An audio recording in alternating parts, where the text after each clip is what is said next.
हाँ जी, तो कैसे हो आप लोग। मैं आपका नीलेश भैया बहुत बहुत स्वागत करता हूँ इस यूट्यूब चैनल पे। दोस्तों, जो आप लोग का 21 फरवरी को एग्जाम होने वाला है उसके लिए काफ़ी इंपॉर्टेंट मैं क्वेश्चन लेकर आ चुका हूँ। जी हाँ, मैं दोस्तों जो कल आप लोग को मैथ का पेपर होने वाला है काफ़ी उसके लिए काफ़ी ये इंपॉर्टेंट है। देखो, इसको चलो मैं पूरा का पूरा सॉल्व करा देता हूँ और बाकी कहूँगा यार, अगर चैनल को अभी तक आप सब्सक्राइब नहीं किए हो तो चैनल को सब्सक्राइब कर लेना और बेल आइकन को भी दबा लेना, जिससे मेरी सारी वीडियो की नोटिफिकेशन आपको मिलती रहे। और साथ ही इस वीडियो को अपने दोस्तों में भी शेयर कर देना। और आपको एक मैं और काम देता हूं यार, देखो आप लोग जानते हो कि यार अगर मैथ आप शुरू से नहीं पढ़े तो आपको दिक्कत होगी। आप में से काफ़ी सारे लड़के, क्योंकि कमेंट में देख रहा हूँ ना, पढ़ रहा हूँ, कह रहे हैं कि भैया बस मैं पास हो जाऊँ, ये हो जाऊँ, वो हो जाऊँ। तो आपने शुरू से नहीं पढ़ा इसलिए परेशानी आपको हो रही है। काफ़ी सारे लड़के बोल रहे हैं कि भैया हमने हिंदी में फोड़ा, मैथ में भी हम उसी तरह फोड़ेंगे, कोई दिक्कत नहीं होने वाली। तो वो लड़के शुरू से पढ़े हैं मैथ, तो इसीलिए मैं कहूँगा कि जितने भी आपके 9th के छोटे भाई हैं जो अभी 1 महीने बाद अब 10th में जाएंगे, आपके एग्जाम के बाद 10th में पढ़ने लगेंगे, जो आपके स्कूल अथवा कोचिंग में पढ़ते थे, यार सबको मेरे चैनल के बारे में बता देना। एकदम मैं आपका एग्जाम खत्म होगा तो 10 मार्च से, जी हाँ मेरे दोस्त, 10 मार्च से नया बैच स्टार्ट करूंगा और एकदम अच्छे से चैप्टर वाइज सारी चीज़ें, मैथ तो एकदम चैप्टर वाइज अच्छे से पढ़ाऊंगा। मैंने काफ़ी मतलब एकदम बेस्ट नोट्स बना रखा है, तो नोट्स के माध्यम से उन सबको पढ़ाऊंगा। और तो उन सबको बता दीजिएगा, कह दीजिएगा कि इस चैनल को आप लोग फॉलो कर सकते हो अपने स्टडी के लिए। क्लियर है। और सेकंड चीज़, आप ये नंबर लिख लो, जब आप कल 21 को पेपर देकर आना तो इस नंबर पे ये पेपर जो मैथ का होगा उसको शेयर कर देना। देखो 85 गलत मत लिखना, 85 42, देखो 85 42 86 86 64 46, ये नंबर आप गलत मत लिखना, क्योंकि काफ़ी सारे लड़के हिंदी की वीडियो में मैंने दिया था तो गलत लिख दिए थे और किसी दूसरे व्यक्ति पे मैसेज कर रहे थे। तो 85 42 86 64 46 8 5 4 2 8 6 6 4 4 6, ठीक है, इसको लिख लो 85 42 86 64 46। अब चलो हम लोग इस क्वेश्चन को सॉल्व करते हैं। आप सब लोग जानते हो कि आपको जो हर सब्जेक्ट में 20 मार्क का ऑब्जेक्टिव है शुरू में, उसमें से ऑब्जेक्टिव को करने के लिए 20 मार्क का आपको 1 घंटे का टाइम निर्धारित है और जो सब्जेक्टिव प्रश्न है उनको सॉल्व करने का 2 घंटे टाइम निर्धारित है। तो चूंकि ये मैथ सब्जेक्ट है, हिंदी में तो भाई जो ऑब्जेक्टिव था सारे लड़कों ने लगभग 20 ऑब्जेक्टिव को मैक्सिमम 30 मिनट में तो सब कर लिए होंगे, लेकिन मैथ में आपको 20 ऑब्जेक्टिव करने में 1 घंटे तो लग ही जाएगा। अगर आप मतलब कमजोर हो, अगर अच्छे हो पढ़ने में एकदम, तो आप 30 से 40 मिनट में उसको भी कर सकते हो। तो चलो इनको हम लोग करते हैं सॉल्व। जैसे फर्स्ट प्रश्न है खंड अ के अंतर्गत 20 मार्क का जो ऑब्जेक्टिव, उसमें पहला प्रश्न आप स्क्रीन पे देख सकते हो कि यदि 65 और 117 के एचसीएफ को, ओके, जो 65 और 117 है उसके एचसीएफ को 65m-117 के रूप में व्यक्त किया जाए तो m का मान होगा। चलो मस्त क्वेश्चन है, क्वेश्चन को समझो पहले कि 65 और 117 का जो एचसीएफ है उसको इस रूप में व्यक्त किया मतलब किया जाए तो हमें m का मान पूछ रहा है।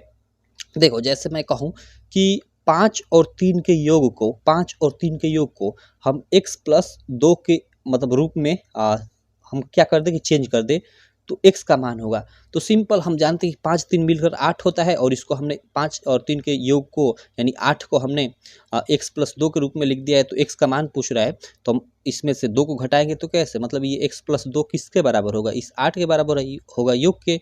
तो यहाँ से x पर 8 - 2 यानी 6 हो जाएगा। तो उसी प्रकार हम लोग क्या करेंगे कि इसका जो HCF है इसके बराबर होगा, तो इसका HCF निकाल कर इसके बराबर कर देंगे। तो इसका HCF क्या होगा इस पर मैं बताता हूँ, पेपर ये गंदा हो रहा है काफ़ी लिखने पे। देखो 65 और 117 का HCF, ये देखो हम लोग का 13 × 5 = 65 ना, तो 5 × 13। अब देखो यहाँ ये 13 9 हम लोग का 117 होता है, तो तितली का 9 और गुड़े 13। यहाँ देखो अगर हम HCF देखें तो HCF जो दोनों में कॉमन हो, तो देखो यहाँ 13 13 कॉमन है, यानी 13 हम लोग का HCF हो गया। क्लियर।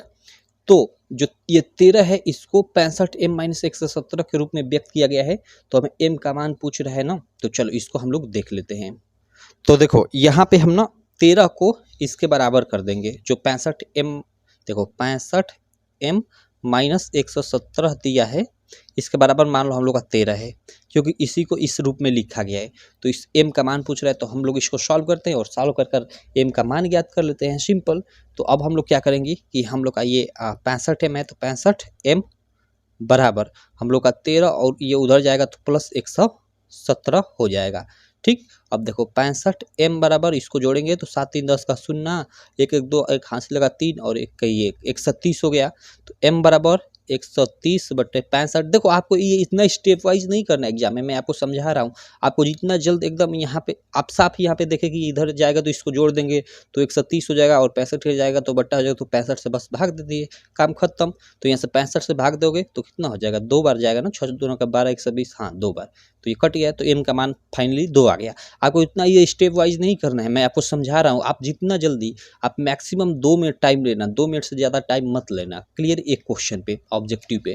तो इसका हम लोग का आंसर फाइनली 2 आ गया। अब चलो हम लोग ये सेकंड जो प्रश्न है इसको कर लेते हैं। सेकंड प्रश्न क्या है कि यदि द्विघात समीकरण x² + 2x - p = 0 का एक मूल -2 हो तो p का मान होगा। ओके, देखो हमें द्विघात समीकरण दी हुई है और इसका एक मूल दिया हो, और इसमें हमें कोई संख्या है, यहाँ पे देखो आप जानते हो कि ax² + -bx + -c टाइप का हम लोग की द्विघात समीकरण होती है। तो c जहाँ ये अचर पद होता है, यहाँ कोई संख्या होती है, तो p की जगह यहाँ पे ये मतलब ये संख्या की जगह पे यहाँ पे मतलब 2 4 कुछ भी हो सकता है, उसको देखो यहाँ गायब कर दिया है और उसका मान पूछ रहा है। तो ऐसे क्वेश्चन आ जाए हमें, मतलब कोई द्विघात समीकरण दे दे और बीच में कोई संख्या गायब, मतलब कोई संख्या गायब कर दे और हमें उसका मान पूछे, तो जो हमें एक मूल दिया हो उसी को इसमें रख लेंगे, वो इसको सेटिस्फाइड करेगा। जैसे x² + 2x है, -p = 0 है और इसका एक मूल -2 है, तो -2 को यहाँ x की जगह पे रखेंगे हम लोग, तो यह 0 के बराबर आना चाहिए। तो चलो रख लेते हैं, तो -2 को यहाँ पे रखते हैं, तो -2 का स्क्वायर प्लस 2 गुणे -2 और ये -p है तो -p और बराबर 0। तो यहाँ से हम लोग तब इसको सॉल्व करेंगे p का, तो हम लोग का मान ज्ञात हो जाएगा। तो ये 2 दूना का 4 + 4 हो गया, और ये देखो प्लस और -2 हम लोग का -4 हो जाएगा, और ये -p = 0। तो ये तो हम लोग का कट गया, इसका मतलब हम लोग का p = 0 प्राप्त हो गया। p का मान हम लोग का 0 होगा यहाँ पे, ये हम लोग का राइट ऑप्शन हो जाएगा। क्लियर। चलो इधर हम लोग आ जाते हैं दूसरे के बाद तीसरे नंबर प्रश्न पे। ओके, इधर थोड़ा मैं इसको फोल्ड कर लूँ क्या, चलो थोड़ा फोल्ड ही कर लेता हूँ, अच्छा रहेगा। यहाँ पे हम लोग इधर ये वाला क्वेश्चन, तीसरा वाला क्वेश्चन सॉल्व करते हैं। ये क्या क्वेश्चन है, काफ़ी मस्त क्वेश्चन है, आप लोग इसको भी देख सकते हो। तीसरा वाला कि बिंदु -3 4 की x अक्ष से दूरी होगी। ओके, एक तो हम लोग का होता है कि कोई बिंदु देता है, उसका हमें पूछ देता है कि मूल बिंदु से दूरी होगी, मूल बिंदु से दूरी होगी। तो चूंकि मूल बिंदु का निर्देशांक कितना होता है, आप सब लोग जानते हो कि मूल बिंदु का निर्देशांक 0 0 होता है। और कोई बिंदु हमें दे दो, मान लो यही बिंदु दे दिया, तो -3 4। अगर क्वेश्चन में पूछे कि बिंदु -3 4 की मूल बिंदु से दूरी होगी, तो मूल बिंदु 0 0 और ये हम लोग का बिंदु जो दिया हो वो -3 4 जैसे यहाँ पे दिया है। तो ये दूरी फार्मूले से इसके बीच का हम लोग मतलब दूरी ज्ञात कर लेते हैं। लेकिन यहाँ कह रहा है कि इसकी x अक्ष से दूरी होगी। तो देखो आप लोग, जैसे आप लोग देखते हो ना, ये हम लोग का क्या होता है, ये x अक्ष, ये हम लोग का y एक्सिस। तो यहाँ पे क्या है, क्या रहा है कि जो -3 4 है, और -3 4 कहाँ किस में पड़ेगा, किस चतुर्थांश में, तो इस सेकंड में पड़ेगा। ठीक, -3 4। क्लियर। क्योंकि यहाँ ये x वाला इस पे हम लोग का माइनस होता है और ये y वाला हम लोग का प्लस होता है। तो ये -3 4 इसी में कहीं मान लो पड़ेगा, मान लो यहीं पड़ रहा है। तो कह रहा है कि इसकी x अक्ष से दूरी होगी। ओके, इसकी x अक्ष से दूरी होगी, तो x अक्ष हम लोग का क्या है, यही तो x एक्सिस है। तो ये x एक्सिस से कितनी दूरी है इसकी, हम लोग की, देखो कोई भी बिंदु हो गया, सीधे सीधे अगर पूछ दे कि x एक्सिस से दूरी, तो वो x एक्सिस से दूरी जो होगी वो y के बराबर होगी। तो y यहाँ पे क्या है, 4 है, तो सीधे सीधे आप लोग 4 मार दोगे। अगर y एक्सिस से दूरी पूछे तो उसका मान x होगा। तो x, अगर यहाँ पे x ना पूछकर y एक्सिस से दूरी पूछता तो वो -3 हो जाता। तो देखो यहाँ पे जैसे x एक्सिस से दूरी, तो ये हम लोग का x है, तो x एक्सिस से दूरी ये होगी, ये ऊपर की तरफ, और ऊपर की तरफ ये हम लोग का क्या जा रहा है, y जा रहा है। तो ये y का मान यहाँ पे 4 है, तो वही हम लोग का 4 हो जाएगा। सिंपल सा इसका यही रीजन है। अगर हम लोग का मान लो यहाँ पे 2 बिंदु दे दे रहा है, यहाँ पे कुछ मान लो दे दे रहा है, कामा यहाँ पे कुछ दे दे रहा है, और x एक्सिस से दूरी पूछे, तो x एक्सिस वाला इसमें निर्देशांक, ये पहला जानते हो कि x होता है, ये दूसरा y होता है। तो x अक्ष से दूरी पूछे तो उसका मान ये y वाला होगा, और अगर y एक्सिस से दूरी पूछे तो उसका मान x वाला होगा। सिंपल। तो यहाँ -3 4 की x से दूरी पूछ रहे हैं, तो y के बराबर होगा, और y यहाँ पे 4 है, तो 4 आंसर हो जाएगा। पूरा पूरा मैंने कॉन्सेप्ट आपको बता दिया, जैसे हाफ लाइन क्लास में बताया जाता है वैसे मैंने आपको पूरा डिटेल में बता दिया। अब चलो अगला 4 नंबर हम लोग क्वेश्चन कर लेते हैं। 4 नंबर क्वेश्चन क्या है कि किसी पेड़ की छाया उसकी ऊंचाई से √3 गुनी है, सूर्य का उन्नयन कोण का मान होगा। देखो मैं काफ़ी आपको टाइम लग रहा है, मैं ये क्वेश्चन करा रहा हूँ, तो कोई दिक्कत नहीं, आप समझ लो, यहाँ पे आप समझ रहे हो। जब आपका कॉन्सेप्ट क्लियर होगा ना, तभी आपकी स्पीड भी बढ़ेगी, ठीक है, और आप अधिक से अधिक क्वेश्चन भी लगा पाओगे। अगर मैं 20 ऑब्जेक्टिव बता रहा हूँ, तो अगर आप कॉन्सेप्चुअल में एकदम अच्छे से बता दो, तो इस 20 के वजह से आप कहीं 200, 400, 500 क्वेश्चन लगा सकते हो, कॉन्सेप्ट अगर आपका क्लियर है तो। ठीक, तो चलो यहाँ पे इस क्वेश्चन का कर लेते हैं हम लोग। यहाँ देखो हमें क्या दिया है, हमें किसी पेड़ की छाया उसकी ऊंचाई से √3 गुनी है सूर्य का उन्नयन कोण का मान होगा। सिंपल है, यहाँ पे देखो ये हम लोग का हो गया, मान लो ये हम लोग का एक समकोण त्रिभुज मान लो, एक तरफ से हो गया। एक पेड़ की छाया, ये हम लोग का मान लो, ये भी मैं पेड़ मान लेता हूँ, ये भी हम लोग की पेड़ है। ठीक, तो हमें कह रहा है कि किसी पेड़ की जो छाया है, ओके, मान लो इधर सूर्य है तो इसकी छाया इधर बनेगी, तो ये हम लोग का BC मान लेता हूँ, ये हम लोग की छाया बन रही है इस पेड़ की। क्लियर, तो कह रहा है कि किसी पेड़ की छाया ऊंचाई से √3 गुनी है। ओके, तो अगर हम लोग की ऊंचाई हम लोग मान लेते हैं x, तो उसकी छाया हमें कह रहे हैं कि रूट में 3 गुना है इस ऊंचाई का। तो ऊंचाई हम लोग की x है, तो हम लोग का x है, ये ऊंचाई मान लो x है, तो इसका √3 मतलब √3 से गुणा, यानी हम लोग का ये छाया हम लोग का क्या हो जाएगा, √3 × x हो जाएगा, क्योंकि इसका √3 गुना है। हम लोग कहते हैं ना कि जैसे उसकी आयु मतलब श्याम से 5 गुनी है, तो श्याम की x है, तो उसकी मतलब मान लो राम की उसकी 5 गुनी है, तो 5 से गुणा कर देते हैं। तो चूंकि वही पेड़ की हम लोग की लंबाई x है और कह रहे हैं कि इसकी छाया उससे √3 गुनी है, तो हम लोग x में 3 से गुणा करेंगे तो √3 × x हो जाएगा। सिंपल। ठीक, हमें सूर्य का उन्नयन कोण का मान ज्ञात करना है। ओके, तो यही तो हम लोग का उन्नयन कोण होता है थीटा, इसी को मैं ले लेता हूँ। और यहाँ से अगर हम लोग tan थीटा लेते हैं, तो tan थीटा पर हम लोग का क्या होगा, लंब बटे आधार, और लंब के जगह पे x है तो x, और बटे आधार के जगह पे √3 × x है, तो √3 × x, ये हम लोग का कट गया। और चूंकि tan थीटा बराबर हम लोग का क्या आ गया, 1/√3, और भाई कितना मान होता है ये जानते हो, tan थीटा बराबर, यहाँ पे सिंपल सीधे सीधा हम लोग का 30 अंश हो जाएगा। चौथे का हम लोग का ये D ऑप्शन हो जाएगा, क्योंकि इसको 1/√3 को हम लोग tan 30 अंश लिख सकते हैं, क्योंकि tan 30 अंश का ये मान होता है 1/√3, tan से tan खत्म, तो थीटा = 30 अंश। ठीक, 30 अंश मीन्स ये हम लोग का इसमें D ऑप्शन देखो ये सही हो जाएगा। क्लियर, तो ऐसे इस क्वेश्चन को कर सकते हो। उसके बाद देखो एक और क्वेश्चन यहाँ पे काफ़ी मस्त क्वेश्चन है, ये आप लोग का क्षेत्रफल, वृत्तों के क्षेत्रफल से शायद संबंधित है, क्योंकि यहाँ वृत्त बनाया हुआ है। क्लियर, कह रहा है कि चित्र में ABCD वृत्त के अंतर्गत एक आयत है। ओके, ABCD, ये वृत्त के अंतर्गत एक आयत हमें दिया है ABCD। ओके, जिसकी लंबाई 8 सेंटीमीटर, हमें लंबाई दे दी है 8 सेंटीमीटर, और चौड़ाई हमें दे दी है ये 6 सेंटीमीटर। यदि पाई बराबर, हमें पाई का मान दिया है 3.14 हो, तो छायांकित भाग का क्षेत्रफल, ओके, जो ये छायांकित भाग है इसका हमें क्षेत्रफल ज्ञात करना है। तो सिंपल है भाई, ये हम लोग क्या पूरा वृत्त का हम लोग एक बार क्षेत्रफल निकालेंगे, और पूरे वृत्त में से हम लोग ये जो ये वाला एरिया है, ये हम लोग का आयत वाला, इसको घटा देंगे, तो हम लोग का ये जो ये छायांकित भाग वाला क्षेत्रफल है वही बचेगा ना, और इसी का हमें क्षेत्रफल पूछ रहा है। तो यहाँ से छायांकित भाग का क्षेत्रफल, देखो छायांकित भाग का क्षेत्रफल बराबर हम लोग का क्या हो जाएगा, वृत्त का क्षेत्रफल माइनस आयत का क्षेत्रफल। सिंपल, और वृत्त का क्षेत्रफल हम लोग का होता है πr² माइनस आयत का क्षेत्रफल, आप जानते हो आयत का हम लोग का क्षेत्रफल क्या होता है, 2 गुणे, ठीक है, हम लोग का परिमाप तो होता है 2 गुणे लंबाई धन चौड़ाई, और हम लोग का इसका क्षेत्रफल क्या होता है कि लंबाई गुणे चौड़ाई, तो लंबाई गुणे चौड़ाई हो जाएगा आयत का क्षेत्रफल।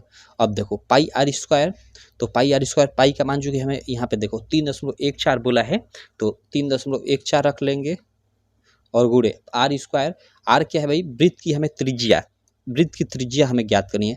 तो देखो वृत्त की त्रिज्या क्या होगी, इस पे हमें ज़्यादा ध्यान देना है। देखो यहाँ पे थोड़ा सा आपको दिमाग लगाने की जरूरत है, क्योंकि यहाँ पे r हमें त्रिज्या वृत्त की ज्ञात करनी है, और वृत्त की त्रिज्या क्या होगी, मान लो ये बीच में केंद्र है यहीं पे, तो ये त्रिज्या हम लोग की हो सकती है, या ये त्रिज्या हम लोग की हो सकती है, यही तो होगी त्रिज्या, ये होगी या ये होगी, मतलब यहाँ से जो सीधे हम लोग की परिधि पे जा रही है। तो अगर हम लोग यहाँ पे देखो एक छोटा सा हम लोग यहाँ पे बात ध्यान दें, तो हम लोग की त्रिज्या ज्ञात हो जाएगी। ये हम लोग का पूरा का पूरा ये बीच में हम लोग का क्या है, आयत है, तो यहाँ से हम लोग आयत का विकर्ण देखिए ये वाला, तो ये हम लोग का क्या हो जाएगा, पूरा का पूरा हम लोग का एक तरह से वृत्त का हम लोग का व्यास हो जाएगा। और यहाँ से यहाँ तक की अगर ये केंद्र O है, तो यहाँ से यहाँ तक की त्रिज्या हो जाएगी। क्लियर, तो यहाँ से यहाँ तक ये त्रिज्या होगी, और चलो त्रिज्या को हम लोग छोड़ते हैं, ये पूरा हम लोग इसी को ले लेते हैं ये वाला, तो ये हम लोग का क्या हो जाएगा, एक समकोण त्रिभुज हो जाएगा। ये वाला अगर मैं ले लेता हूँ, देखो ये वाला हम लोग यहाँ पे ये वाला ले लेते हैं, ये वाला हम लोग एरिया, तो ये समकोण त्रिभुज हो जाएगा। इसमें मान लो यहाँ पे हम लोग का ये बिंदु है यहाँ पे, तो इसका आधा हम लोग का कर्ण का आधा क्या हो जाएगा, वो हम लोग का कर्ण का आधा यहाँ पे ये हम लोग की त्रिज्या हो जाएगा और पूरा हम लोग का व्यास हो जाएगा। तो यहाँ पे देखो ये हम लोग की लंबाई दे रखा है नीचे 8 और ये हम लोग का क्या है, ये चौड़ाई है, ये वाला चौड़ाई है और चौड़ाई हम लोग का 6 दे रखा है। तो हम लोग का कर्ण का मान क्या हो जाएगा, कर्ण बराबर वो हो जाएगा अंडर रूट में, आप सब लोग जानते हो कि लंब का स्क्वायर, तो लंब 6 का 36 प्लस आधार का स्क्वायर 64, 36 और 64 जोड़ोगे तो कोष्ट में 100 और 100 बाहर निकालोगे तो 10 हो जाएगा। तो 10 हम लोग का कर्ण होगा, यानी कर्ण ये पूरा होगा। तो कर्ण हम लोग का पूरा पूरा ये क्या होगा, व्यास होगा। तो हम लोग का आधा, त्रिज्या तो आधा होती है तो आधा हम लोग का 5 हो जाएगा। तो इस प्रकार हमने वृत्त की त्रिज्या भी निकाल ली। तो यहाँ से हम लोग आर स्क्वायर की जगह 5 गुणे 5 रख सकते हैं और माइनस, अब चूंकि आयत का हमें क्षेत्रफल तो लंबाई गुणे चौड़ाई, तो लंबाई हम लोग की 8 है गुणे चौड़ाई हम लोग की 6 हो जाएगी। सिंपल। अब इसका हमें गुणा करना है और इसका इसमें गुणा करना है और घटा देना है। तो इसका चलो मैं कैलकुलेटर से गुणा कर लेता हूँ, 1 मिनट। इधर मैं लैपटॉप में गुणा कर लेता हूँ। 3.14 और गुणे 5 गुणे 5। ओके ओके, इसका आप लोग गुणा करोगे ना तो 78.5 आएगा। क्लियर। और माइनस ये तो हम लोग 8 छक 48 हो गया। अब इसको हम लोग घटा देते हैं, 48 को इसमें से हम लोग घटाएंगे सीधे सीधे तो 30 और 0.5, तो 30.5, ये 30.5 हम लोग का आंसर हो जाएगा। अब देखो यहाँ पे 30.5 क्या, क्वेश्चन नंबर ये हम लोग का 5 है ना, देखो 30.5 वर्ग सेंटीमीटर। अब काफ़ी मतलब ज़्यादातर अगर एग्जामिनर, ये तो ठीक है सही है, एग्जामिनर आपसे खेलेंगे अच्छे से तो यहाँ पे पहले ही ऑप्शन में वो 30.5 रखेंगे, 30.5 रखेंगे, 30.5 पहले ही ऑप्शन में रखेंगे और सेंटीमीटर लिख देंगे, वर्ग सेंटीमीटर नहीं लिखेंगे। और काफ़ी सारे लड़के 30.5 देखे कि 30.5 आ गया तो ये होगा पहले पे लगा देंगे, लेकिन भाई साथ में ये वर्ग सेंटीमीटर होगा क्योंकि क्षेत्रफल का मात्रक वर्ग सेंटीमीटर होता है, तो इसको भी आपको ध्यान में रखना है। ठीक है, चलो 5 के बाद हम लोग 6 नंबर प्रश्न कर लेते हैं। 6 नंबर प्रश्न तो हम लोग का एकदम फार्मूला बेस्ड क्वेश्चन है। कह रहा है कि यदि किसी बारंबारता बंटन का माध्य हमें दे रखा है, तो माध्यिका और माध्यिका हमें दे रखा है 20, तो उसका बहुलक होगा। ओके, माध्य माध्यिका और बहुलक में संबंध क्या होता है ये शायद आपको पता होगा, अगर नहीं पता है तो चलो मैं आपको बता देता हूँ। देखो इसको आप लोग याद रखना, कई जगह ये काम भी आएगा आप लोग का। ये फार्मूला एक तरह से है कि बहुलक बराबर ये हम लोग का हो जाएगा 3 गुणे माध्यिका, 3 गुणे माध्यिका और माइनस 2 गुणे समांतर माध्य, ये हम लोग का एक तरह से फार्मूला होता है। तो किसी बारंबारता बंटन का माध्य और माध्यिका दे रखा है तो इसका हमें बहुलक पूछ रहा है। सिंपल। ठीक, तो चलो हम लोग याद कर लेते हैं।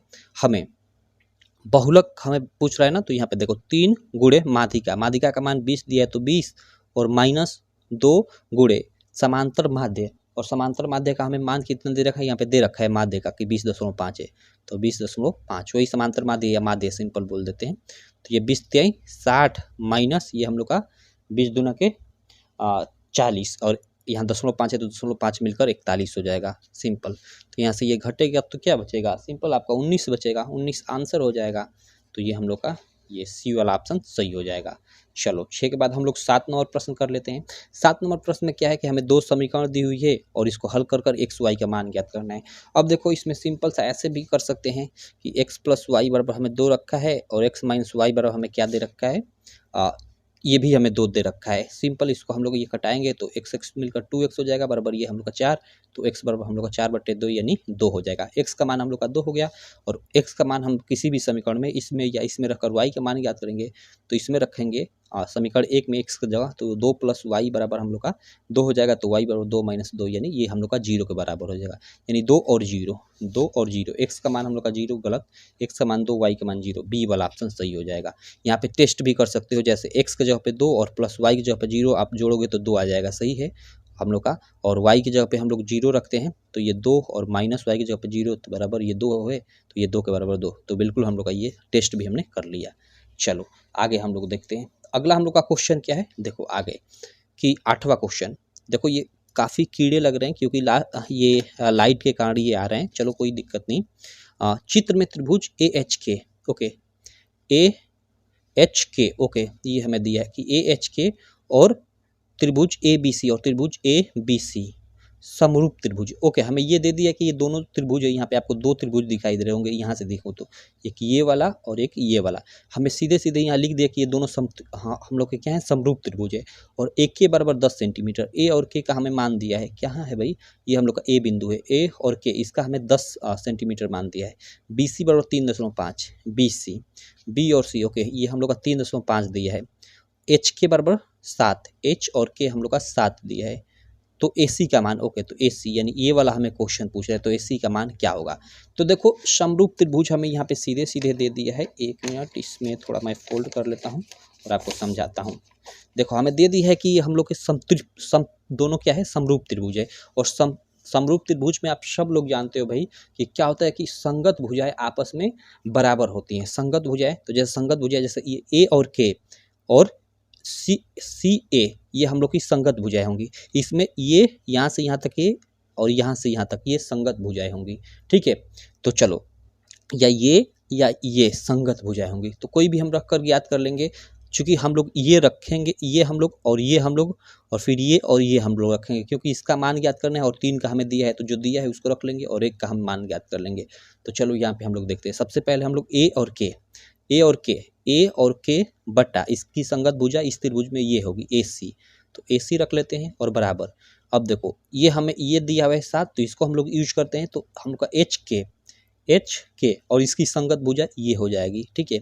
इसकी संगत भुजा ये हो जाएगी, ये क्या हो जाएगी हम लोग की BC, तो बट्टे में BC। अब देखो ए और के का मान हमें दिया है, यहाँ पे ए और के का मान हमें 10 दिया है, तो ए और के जगह पे हम लोग 10 बटे हम लोग का ए और सी, हमें यही तो पूछ रहा है ए और सी, तो इसके जगह पे कुछ नहीं, तो ए और सी ही रखने देते हैं बराबर एच के। एच और के का मान हम लोग का 7 है और इसकी संगत भुजा हम लोग की जो BC है इसका मान 3.5 है, तो 3.5 सिंपल। तो यहाँ से हम लोग का AC बराबर क्या हो जाएगा, AC बराबर ये उधर जाएगा, तो देखो यहाँ से उधर जाएगा तो 7 AC हो जाएगा और फिर ये 3.5 इधर आएगा, तो 10 गुणे 3.5 और ये 7 AC बा, तो 7 हम लोग का 7 इन बट्टे में आएगा, तो ये कुछ इस प्रकार हो जाएगा 7 5 35.5 और 10 से फिर गुणा होगा 2 5 50 हो जाएगा, 0.1 अंक यानी हम लोग का 5 सेंटीमीटर।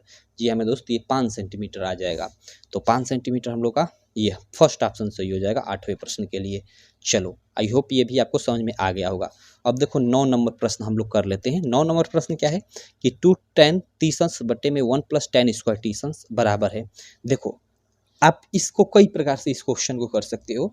2 tan थीटा बटे में 1 + tan स्क्वायर थीटा, ये सीधे सीधे फार्मूला होता है sin 2 थीटा का। शायद पता नहीं आप 10वीं कक्षा में पढ़े होगे कि नहीं पढ़े होगे, नहीं तो 11वीं कक्षा में आपको ये पढ़ने को मिलेगा कि 2 tan थीटा बटे में 1 + tan square theta sin 2 theta के बराबर होता है। तो इसको अगर फार्मूला मालूम है तो ये आपके लिए आसान है। sin 2 थीटा, तो sin और 2 और गुणे थीटा, थीटा हम लोग का 30 अंश है, तो 30 अंश यानी बराबर हम लोग का sin 60 अंश हो जाएगा। और sin 60 अंश का मान क्या होता है, ओके sin 60 अंश ही हमें sin के ही रूप में या tan के रूप में दिया, तो सीधे sin 60 अंश हम लोग का आंसर हो जाएगा, ठीक है। और अगर नॉर्मली आपको करना हो तो भाई इसका आप 2 और गुणे tan 30 अंश का जो भी मान हो 1/√3 यहाँ पे रखोगे और बट्टे में 1 + tan स्क्वायर 30 अंश यानी 1/√3 का होल वर्ग, इसको रखोगे, अंत में सॉल्व करते जाओगे और अंत में हो सकता है आपको चूँकि sin 60 अंश हम लोग का आंसर आ रहा है, तो √3/2 आपका आंसर आए, तो उसको आप लोग √3/2 को आप लोग sin 60 अंश लिख सकते हो।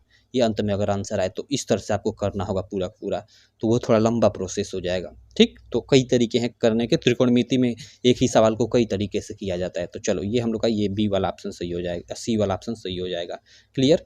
चलो हम लोग 10वां प्रश्न कर लेते हैं। 10 नंबर प्रश्न क्या है, हम लोग 10 नंबर प्रश्न आप लोग स्क्रीन पे देख सकते हो।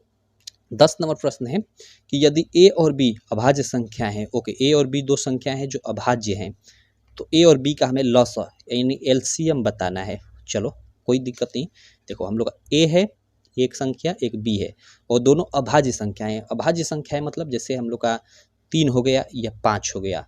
अभाज्य संख्या मतलब जो कि तो एक से कटे और कि तो स्वयं से कटे, दूसरी संख्या से न कटे। तो हम लोग की ये अभाज्य संख्या है तो ये खुद से कटेगी, यानी इसका हम लोग एक तरह से गुणनखंड एक मतलब 1 गुणे A लिख सकते हैं, और B चूंकि ये भी अभाज्य है तो इसका भी हम गुणनखंड 1 गुणे B लिख सकते हैं, क्योंकि 3 का अगर हम लोग गुणनखंड करें कुछ नहीं होगा तो 1 गुणे 3 लिख सकते हैं। 5 को भी हम लोग 1 गुणे 5 लिख सकते हैं, ठीक, क्योंकि ये अभाज्य हैं। तो अभाज्य तो इनका गुणनखंड मतलब केवल एक और एक वो संख्या स्वयं होगी। तो सिंपल, तो यहाँ से हमें एलसीएम हमें ज्ञात करना है। तो एलसीएम बराबर क्या होता है, जो एक जोड़ा बन जाए, तो यहाँ एक एक का जोड़ा बन जा रहा है, और गुणे फिर जो जोड़ा ना बने वो सभी, तो यहाँ ए और बी, तो गुणे ए गुणे बी, तो बराबर ए बी हम लोग का क्या हो जाएगा, एलसीएम हो जाएगा। और अगर यहीं पे एचसीएफ की बात करें तो एचसीएफ हम लोग का जो जोड़ा बन रहा है, तो इसमें एक एक का जोड़ा बन रहा है, तो एक एचसीएफ हो जाएगा इसका। तो एलसीएम हम लोग का क्या हो जाएगा, ए बी। यहाँ पे देखो ऑप्शन में हम लोग का ए बी सी वाला ऑप्शन यहाँ पे दिया हुआ है, तो ये ए बी हम लोग का आंसर हो जाएगा। क्लियर है।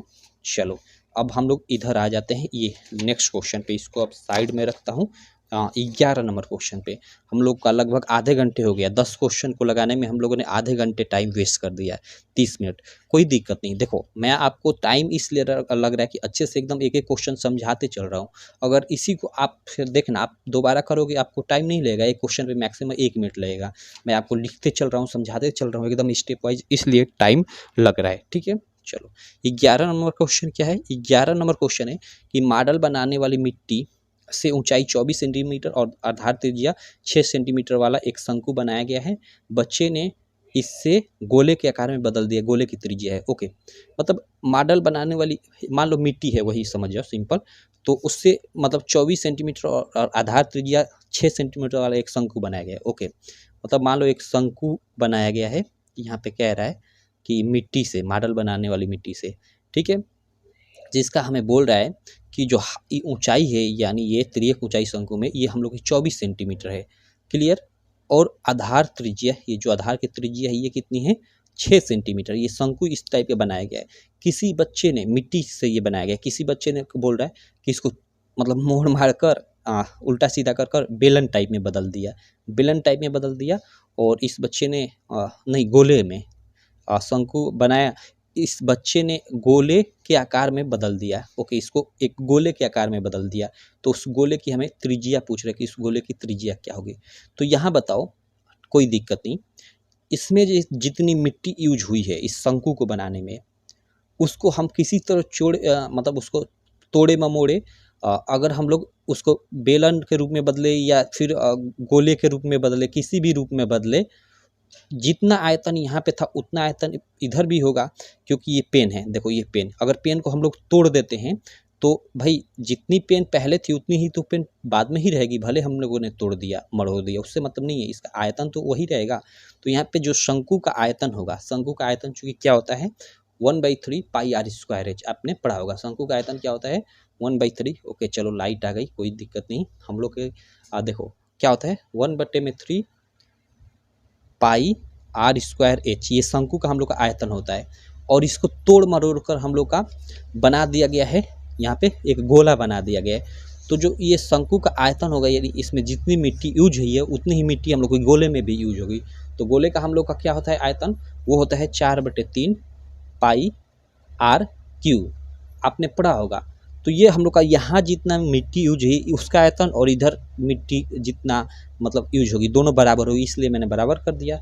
चलो अब इसी को हम लोग सॉल्व कर लेते हैं। तो पाई पाई कट गया, पाई कट गया। अब देखो यहाँ पे ध्यान देना, हम लोग का आर स्क्वायर है, यहाँ पे एच, और ये 4/3 आर क्यू है। हमें किसका मान ज्ञात करना है, हमें आर का मान ज्ञात करना है। तो यहाँ से ध्यान देना, इसको कैसे हम लोग सॉल्व करेंगे। चलो यार थोड़ा ये पंखा बंद कर देता हूँ, लाइट आ गई तो काफ़ी तेज़ चल रहा है। चलो कोई दिक्कत नहीं, आई होप आपको आवाज़ अच्छे से सुनाई दे रही होगी। चलो यहाँ पे हम लोग का 1/3 है, तो इसको 1/3 उसी तरह रहने देते हैं। और देखो ये बट्टे में 3 है, यहाँ बट्टे में 3 है, 3 तो अगर इस 3 को इधर लाते हैं तो बट्टे में है तो इधर होगा तो गुणा होगा, तो 3 नीचे और 3 ऊपर, तो हम लोग का ये भी कट जाएगा। ठीक है, उसी तरह मैंने इस पाई को भी काटा, पाई बराबर है और इधर रहेगा तो बट्टा हो जाएगा। तो यहाँ से हम लोग का क्या बचा, हम लोग का ये देखो, हम लोग का केवल बचा आर स्क्वायर एच बराबर हम लोग का ये इधर बचा आर क्यू। ठीक है, यानी हम लोग का आर क्यू बराबर क्या बचा आर स्क्वायर एच, और ये आर स्क्वायर एच क्या है, ये हम लोग का इधर वाला है, यानी ये हम लोग का क्या है, ये हम लोग का शंकु की त्रिज्या, और शंकु की त्रिज्या हमें दे रखा है यहाँ पे 6 सेंटीमीटर आधार की त्रिज्या। तो स्क्वायर है तो 6 × 6, ऐसा नहीं कि आप ये कटा देना, ये गलत हो जाएगा। और गुणे एच, एच हम लोग का क्या है एच 24 है, एच हम लोग का 24। ठीक, यानी हम लोग का आर क्यू बराबर हम लोग का क्या हो जाएगा 6 × 6 × 24 हो जाएगा। लेकिन यहाँ पे देखो ये 4 यहाँ पे भी बच रहा है, तो 4 बच रहा है, तो ये 4 इसके साथ रहेगा 4RQ। ठीक है, क्योंकि इसी के साथ है 4RQ। क्लियर, यहाँ पे 4RQ ये होगा, माफ़ करना।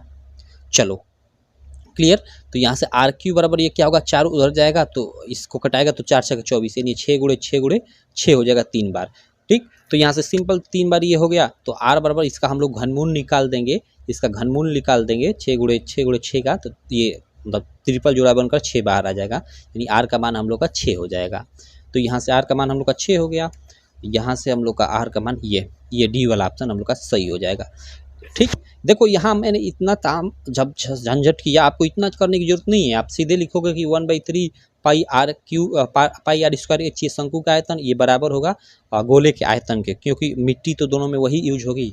अब देखो यहाँ से आप देखोगे कि भाई हमें क्या क्या चीज़ें दी हुई हैं, तो ये देखो कि 1/3 और पाई का मान, तो पाई का मान ये बराबर ही होगा दोनों, तो कट गया। आर स्क्वायर, चूँकि आर का मान हमें दे रखा है 6, तो 6 × 6 और गुणे एच आप लोग 24 कर लोगे, क्योंकि हमें 24 दे रखा है शंकु का, और ये 4/3 है तो 4/3 और आर क्यू है। अब देखो आप कहोगे कि 3 कट जाएगा हम लोग का, और 4 छक्का ये 24 हो गया, 6 × 6 यानी 3 बार, और ये धरिए आर क्यू यानी इसका घनमूल, तो घनमूल इसका निकालेंगे तो 6 हो जाएगा सीधे आंसर। तो आप इतने फटाक से तेजी में करोगे, इतना ऐसा नहीं कि आप फैला कर इतने आप ऐसे करना है, नहीं, आपको कैसे भी आंसर निकालना है, क्योंकि ओएमआर शीट पे आपको ट्रिक करना है। क्लियर, चलो उसके बाद हम लोग 11 के बाद 12 नंबर क्वेश्चन कर लेते हैं। 12 नंबर क्वेश्चन में क्या है, ठीक है, ये भी काफ़ी मस्त क्वेश्चन है, ये आपकी शायद एनसीईआरटी की बुक में सीधे सीधे क्वेश्चन ये दिया हुआ है। ठीक, कि ये यहाँ आकृति में टीपी टीक्यू केंद्र ओ वाले वृत्त पर 2 स्पर्श रेखाएं, ओके, ये टीपी और टीक्यू दो हम लोग की क्या है, स्पर्श रेखाएं हैं, और इस प्रकार हैं कि पीओक्यू, ओके, पीओक्यू हम लोग का ये जो पीओक्यू कोण है, यानी ये वाला कोण है, ये हमें दे रखा है कि 110 अंश है। तो पीटीक्यू, ओके, तो ये वाला हमें कोण पूछ रहा है कि इसका मान क्या होगा। तो यहाँ पे हम ध्यान देना इस फिगर पे, देखो हम लोग का ये क्या है, स्पर्श रेखा है, ये हम लोग की स्पर्श रेखा है, ये हम लोग की स्पर्श रेखा है। तो देखो बाहरी किसी बिंदु से अगर हम लोग वृत्त पे स्पर्श रेखा खींचते हैं तो क्या होती है कि अगर ये त्रिज्या से इसको मिला दे तो इस पे ये लंब होती है, ये प्रॉपर्टी ही होता है। तो ये 90 अंश हो गया, ये भी हम लोग का 90 अंश हो गया। तो देखो हम लोग के 3 कोण मालूम हो गए, चूँकि ये हम लोग का 4 भुजा हो गई तो एक चतुर्भुज हो गया TPOQ। ठीक है, तो यहाँ पे हमें 3 मालूम है, 90, 110, 90, और इसका हमें नहीं मालूम है और इसी का मालूम करना है। तो सिंपल हमें चारों कोणों का योग 360 अंश होता है, सब लोग जानते हो, और ये हम लोग 3 दिया है तो 3 को जोड़कर इसमें से घटा देंगे तो इस चौथे का मान मालूम चल जाएगा। तो ये 9 9 118 180 हो जाएगा, और 100 ये हम लोग का 10, यानी हम लोग का 290 हो गया। तो 290 हम लोग घटाएंगे तो 0, ये हम लोग का 16 में से 9 गया 7 ना, हाँ 7, और ये हम लोग का ये कट गया, यानी 70 अंश हो जाएगा। सिंपल, ये हम लोग का ऑप्शन सही हो जाएगा। ठीक, तो क्वेश्चन नंबर 12 भी क्लियर। चलो क्वेश्चन नंबर 13 कर लेते हैं। क्वेश्चन नंबर 13 क्या है कि दिया है HCF हमें दिया है, ओके, हमें HCF 18 दिया है, किसका, 252 और 592 का 18 दिया है, और LCM पूछ रहे हैं हमें, ज्ञात कीजिए LCM इतने का। ओके, मतलब कह रहा है कि 252 और 592 का हमें जो HCF है वो क्या इतना है, 18 है, तो हमें इसका LCM ज्ञात करना है। अब देखो आपने एक फार्मूला पढ़ा होगा, यहाँ पे मैं एक पेज ले लेता हूँ, आपने एक फार्मूला पढ़ा होगा LCM और HCF में, जब LCM और HCF फर्स्ट चैप्टर में ये चीज़ें हैं आप पढ़े होगे, तो उसमें पढ़ा होगा कि हमें पहली 2 संख्याएं दी हुई हो X और Y, तो इनमें रिलेशन क्या होता है, इन दोनों संख्याओं और लसम में, तो पहली संख्या गुणे जो दूसरी संख्या होती है वो बराबर होती है, इनके लस यानी वही आप लोग जानते हो LCM, और HCF यानी मौसा के बराबर, इसको HCF बोलते हैं, मौसा के बराबर। ठीक, तो ये आप लोग रिलेशन याद रखना कि 2 संख्याएं दी हुई हो और उनका लस दिया हो और मौसा पूछे, तो भाई 2 संख्या इसके जगह पे रख लो, और मतलब इन चारों में क्या करेगा कि आपको कोई भी 3 दे देगा और एक गायब कर देगा और उसका मान पूछेगा। जैसे यहाँ पे देखो हमें HCF दे रखा है कि 252 और 592, यानी ये पहली संख्या है, ये दूसरी संख्या है। ठीक, तो इसका हमें HCF दे रखा है कि 18 है, तो हमें ये HCF दे रखा है। देखो 3 ठे हमें चीज़ें दे दिया और हमें LCM पूछ रहा है, तो जो चीज़ें दिया है, पहली संख्या 252, तो 200 ही हम लोग का 52, गुणे दूसरी संख्या 592, तो 592 और बराबर, इनका LCM हमें नहीं, LCM ही तो पूछ रहा है, क्योंकि यहाँ LCM पूछ रहा है इसका, हमें HCF का मान दिया है, HCF का मान 18, तो यहाँ से LCM बराबर क्या हो जाएगा, ये इधर आपका बट्टा आ जाएगा। ठीक, ये 18 बट्टा आ जाएगा। अब 18 से आप लोग कटाओ इसको, तो देखो इसको 18 से आप लोग कटाओगे तो ये 18 एकम 18 1 और 19 20 21 22 23 24 25 72, तो 18 का 18 चौका 72 आप लोग का हो जाएगा। ठीक, तो अब 14 से इसमें गुणा होगा, तो 14 से गुणा भाई आप लोग करो। 1 मिनट, मैं यहाँ पे, यार कैलकुलेटर कहाँ है भाई, रुक जाओ 1 मिनट, ये लैपटॉप यार, कैलकुलेटर मैंने ओपन किया और हम लोग का 14 गुणे, हाँ अब देखो एग्जाम में तो आपको गुणा करना पड़ेगा, यहाँ आसानी के लिए तो मैं कर ले रहा हूँ। 14 गुणे 592, 592 इक्वल टू, ये हम लोग को 82 88 आ रहा है। ठीक है, 82 88, ऑप्शन में कोई है क्या? 82 83 16, अरे यार नहीं है, यानी हमने यहाँ गलत कटाया है क्या? 1 मिनट, मैं पूरा का पूरा भाग दे लेता हूँ।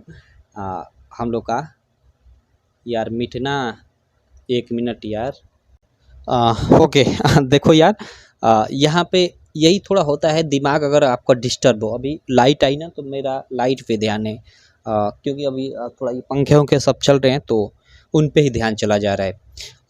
592 यहाँ पे नहीं, देखो ये 500 हम लोग का, यहाँ पे ये गलत टाइपिंग भी है, यहाँ पे देखो 5 से ये 94 है, यहाँ पे ये गलत टाइपिंग है क्वेश्चन में, ये 594 है यहाँ पे, 594। देखो अब हम लोग इसमें गुणा करेंगे तो हम लोग का क्या हो जाएगा, 14 गुणे हम लोगों का 594, 594 इक्वल टू हम लोग का, तब हम लोग का आ जाएगा 83 16, ये होगा हम लोग का। ठीक है, 594 हम लोग का यहाँ पे है, ये देखो 594 है यहाँ पे, ये गलत टाइपिंग था, 92 नहीं था, तो हम लोग गुणा करेंगे 14 से इसमें, तो हम लोग का कितना आ जाएगा, 83 16, तो हम लोग का यही आंसर हो जाएगा। ऑप्शन में भी देखो 83 16, ये वाला फर्स्ट वाला आपका सही हो जाएगा।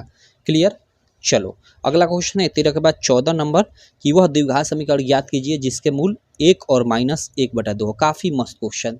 देखो अगर हमें किसी मतलब द्विघात समीकरण का मूल दे दे, मूल दिया हुआ, चूंकि द्विघात समीकरण के 2 मूल होते हैं, मान लो x और y, 2 मूल हमें मान लो ये दिया हुआ है, और इस द्विघात समीकरण पूछे कि द्विघात समीकरण क्या होगी, तो द्विघात समीकरण बराबर हो जाएगा, वो क्या हो जाएगा, x² माइनस मूलों का योगफल। मान लो पहला मूल हम लोग का अल्फा होता है सिंपल सा, और दूसरा होता है बीटा, तो यहाँ से अल्फा प्लस बीटा यानी मूलों का योगफल इंटू एक्स, और उसके बाद क्या होता है प्लस मूलों का गुणनफल यानी अल्फा इंटू बीटा बराबर 0। ये हम लोग का एक फार्मूला होता है, आपने पढ़ा होगा कि द्विघात समीकरण बराबर x² माइनस मूलों का योगफल इंटू एक्स प्लस मूलों का गुणनफल बराबर 0। तो यहाँ पहला मूल हमें क्या दिया है, पहला मूल हमें 1 दिया है, और दूसरा मूल हम लोग का -1/2 दिया है। तो सिंपल यहाँ से हम लोग रख लेते हैं x² माइनस, यहाँ पे देखो अल्फा प्लस बीटा यानी मूलों का योगफल, तो 1, और हम लोग इसमें -1/2 जोड़ेंगे तो -1/2, 2 कम 2 हो गया, 2 में से 1 गया, हम लोग का क्या हो गया, वो हो गया 1/2। ओके, मतलब 2 में हम लोग -1/2 जोड़ेंगे तो वो 1/2 हो जाएगा, तो ये 1/2 हो गया। अब देखो ये प्लस अल्फा इंटू बीटा यानी 1 गुणे -1/2 करेंगे तो -1/2 ही होगा, तो यहाँ पे हम लोग का -1/2 बराबर हम लोग का 0। सिंपल। अब इसी को हम लोग क्या कर लेते हैं, सॉल्व कर लेते हैं, तो ये x² माइनस ये 1/2 प्लस, तो ओके ये प्लस है तो यहाँ ये कोष्टक टूटेगा तो ये माइनस हो जाएगा, -1/2 बराबर 0। अब देखो यहाँ पे हम लोग का ये लॉसर 2 हो जाएगा पूरा का पूरा, तो लॉसर 2 हो जाएगा, तो ये x² माइनस यहाँ पे 2 लॉस हुआ तो 2 कम 2 यानी 1 हो गया, और फिर यहाँ पे ये माइनस है तो -2 कम 2 यानी यहाँ पे भी 1 हो गया, और हम लोग का ये हम लोग का क्या हो जाएगा, चूंकि देखो यहाँ पर गड़बड़ कर रहा हूँ, ये इंटू एक्स होता है तो यहाँ पे इंटू एक्स, तो इंटू एक्स, तो यहाँ पे भी एक्स 1 इंटू एक्स हो जाएगा, यानी इसका मान पूरा का पूरा एक्स ही हो जाएगा। ठीक, बराबर ये 0 है तो 0। अब देखो 2 से इधर गुणा होगा तो ये x² माइनस एक्स माइनस 1 बराबर ये है 0, और ये हम लोग की द्विघात समीकरण निकल कर आ जाएगी। तो इस तरह से अगर हम लोग के 2 मूल दिए रहें तो इस तरह से हम लोग इस फार्मूले के आधार पर हम लोग द्विघात समीकरण ज्ञात करते हैं। तो x² minus x minus 1, option में क्या है, x² minus x minus 1, x² minus x plus 1। देख रहे हो कितना कॉम्प्लिकेटेड ऑप्शन है ये फर्स्ट वाला। नहीं देखो माफ़ करना, यहाँ पे देखो ये चूँकि देखो मैंने गड़बड़ कर दिया, x² minus x minus 1 option में हम लोग का ये तो कहीं दिया है, देखो x² माइनस एक्स और -1 कहीं नहीं दिया है ये लग रहा है।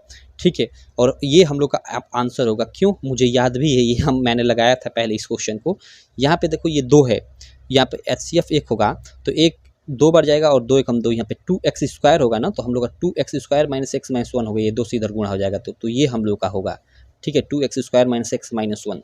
देखो यार काफ़ी दिमाग दब, वही कह रहा हूँ दिमाग, आप एग्जाम में एकदम फ्रेश होकर जाना एकदम मस्त से, नहीं तो फिर आता हुआ क्वेश्चन भी आप गलत कर जाओगे, और साथ में आपका डर तो साथ में आपका रहेगा ही, लेकिन डर तो आपका हिंदी के दिन खत्म हो गया होगा, मैथ में कम ही रहेगा, तो देख लेना अच्छे से, एकदम फ्रेश होकर फ्री माइंडेड जाना, नहीं तो आपका कई जगहों पे ध्यान रहेगा तो इसी तरह क्वेश्चन गलत होगा। तो ये हम लोग का फर्स्ट ऑप्शन इसमें सही हो जाएगा। क्लियर। चलो इसके बाद हम लोग 15 नंबर का क्वेश्चन कर लेते हैं। इसके लिए एक अलग सा पेज ले लेता हूँ, 1 मिनट। ओके, हाँ, देखो ये 15 नंबर क्वेश्चन क्या है, और हम लोग का हो सकता है 7 से 8 मिनट लगे और हम लोग का ये सारे क्वेश्चन ऑब्जेक्टिव समाप्त हो जाएंगे।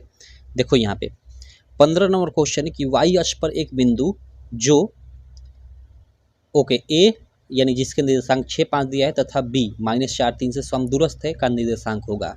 चलो मस्त क्वेश्चन है, काफ़ी मस्त क्वेश्चन है। ठीक, देखो हमें मान लो ये, हम सबसे पहले तो ये खींच लेते हैं। आप लोग जानते हो कि एक्स एक्सिस होता है, हम लोग का ये वाई एक्सिस होता है। ठीक, तो हमें क्या कह रहे हैं कि वाई अक्ष पर एक बिंदु जो हमें दिया है कि एक बिंदु ए है और एक बिंदु बी है, -4 3। -4 3 कहाँ पड़ेगा? दूसरे चतुर्थांश में पड़ेगा। मान लो यहाँ कहीं है -4 और 3, और 6 5 हम लोग का पहले में पड़ेगा, क्योंकि दोनों प्लस प्लस मतलब पहले में होता है। ठीक, यहाँ मान लो कोई बिंदु है, यहाँ कोई बिंदु है, कह रहा है कि वाई अक्ष पर एक बिंदु जो इतना और इतने से समदूरस्थ है। ओके, वाई अक्ष पे कोई बिंदु है, तो वाई अक्ष पे कोई बिंदु है, तो मान लो एग्जाम्पल के तौर पे यहाँ पे है वो बिंदु। कह रहा है कि उस बिंदु से जो ये दोनों बिंदु है, यानी ये वाला वो समदूरस्थ है, समान दूरी पे है। मतलब यहाँ से ये वाला जो बिंदु है, अगर इसकी दूरी x है तो इसकी भी दूरी मान लो यहाँ से यहाँ तक x है, मतलब दोनों समान दूरी पे हैं। तो हमें क्या ज्ञात करना है? वो बिंदु, ये वाला जो बिंदु है इसको हमें ज्ञात करना है। तो देखो सिंपल, हम लोग का अगर कोई बिंदु यहाँ पे वाई एक्सिस पे है यहाँ पे, तो यहाँ पे क्या होगा? यहाँ पे हम लोग का वाई एक्सिस पे है, तो यहाँ पे हम लोग का x 0 होगा और y का मान कुछ होगा, तो y की जगह पे मैं y ही रखने देता हूँ। तो यहाँ पे हमें 0, तो हम लोग का ये पहले से ज्ञात है कि x जो होगा निर्देशांक वो 0 होगा, तो हमें y का मान ज्ञात करना है। तो कैसे ज्ञात करेंगे? तो देखो ये वाला जो बिंदु है, यहाँ से यहाँ तक की दूरी के फार्मूले से यहाँ तक की दूरी ज्ञात करेंगे और यहाँ से यहाँ तक की दूरी ज्ञात करेंगे। और चूँकि दोनों हमें कह रहे हैं कि समदूरस्थ है, यानी दोनों दूरियाँ बराबर है, यहाँ से ये वाली और ये वाली, तो दोनों को हम लोग बराबर कर देंगे और हम लोग हल करेंगे तो y का मान ज्ञात हो जाएगा। तो यहाँ से चलो हम लोग सबसे पहले इसका हम लोग मान ज्ञात करते हैं। तो देखो हम लोग का मान लो ये हम लोग x1 y1 हो गया और ये x2 y2 हो गया हम लोग का। तो दूरी फार्मूले से क्या होता है? दूरी का फार्मूला अंडर रूट हम लोग का क्या होता है? x2 - x1।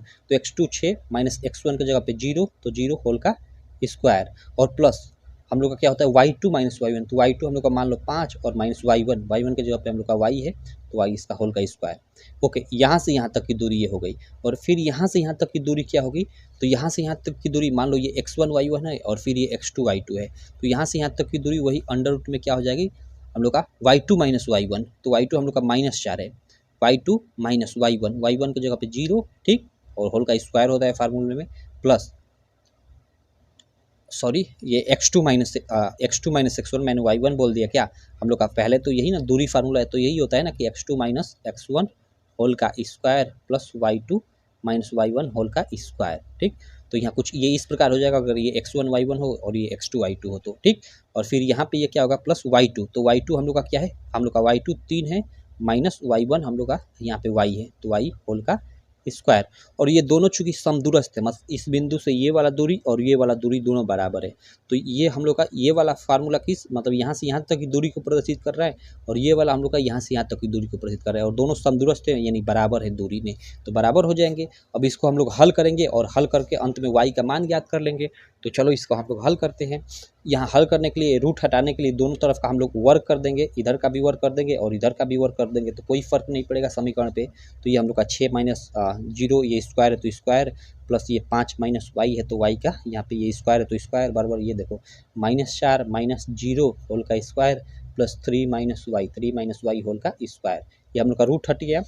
अब देखो यहाँ पे 6 में 0 गया तो 0 और 6 का 36, प्लस 5 में से हम लोग का y गया, कुछ नहीं भाई, ये तो हम लोग का a - b के फार्मूले से इसको तोड़ना पड़ेगा, a - b होल का स्क्वायर, तो a square 25 a square plus b square, तो हम लोग का ये y स्क्वायर और -2ab, तो -2 गुणे a गुणे b, कुछ इस प्रकार हो जाएगा। क्लियर। अब देखो और बराबर फिर इसी तरह इसको भी तोड़ेंगे और देखो आप कर लेना इसको या कर ही देता हूँ, चलो कोई दिक्कत नहीं, क्योंकि आंसर कैसे आएगा। ये तो हम लोग का चचू का 16 हो जाएगा और देखो ये प्लस है तो प्लस और यहाँ पे देख 3 माइनस वाई होल का स्क्वायर है, तो ये a माइनस बी के फार्मूले पे इसको भी तोड़ेंगे तो a का स्क्वायर और प्लस हम लोग का b का स्क्वायर माइनस 2 गुणे a हम लोग का 3 है और गुणे b y है। ठीक, इस प्रकार ये टूट जाएगा। क्लियर है आपको।